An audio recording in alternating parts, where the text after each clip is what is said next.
It's great. I mean, no congestion with the cars, pedestrians can walk on the street, like no having to worry.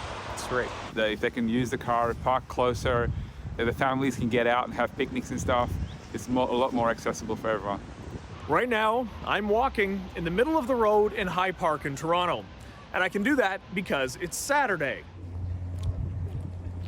It's been this way since near the beginning of the pandemic, when the city opted to close the park to vehicles, giving more space for people to get outside and maintain physical distancing.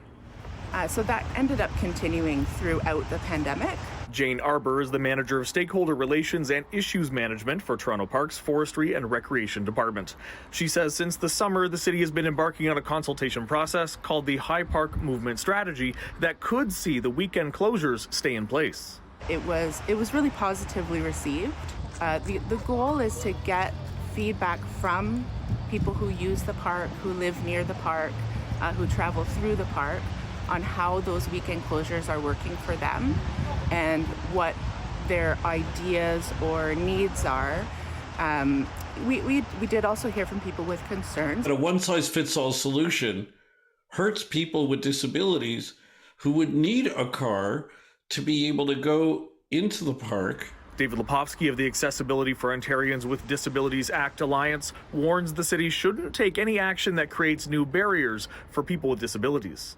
The people who need this aren't necessarily just people who have use a wheelchair or other disability that's obvious and visible. Any number of people with chronic fatiguing or pain conditions, you won't see a visible sign of their disability if you look at them from a distance. Meanwhile, Chris Klimek is a driver's advocate. He's with Stop100.ca, the group best known for advocating for increased speed limits on 400 series highways. Unless the city is prepared to create a big parking lot right outside of the park, we find this completely unacceptable. So this is clearly favoring one group of residents and taxpayers over the other, and that is something we cannot accept. I could totally support the idea of having a car-free park if there was an easy way for me to get to the park with my family, right?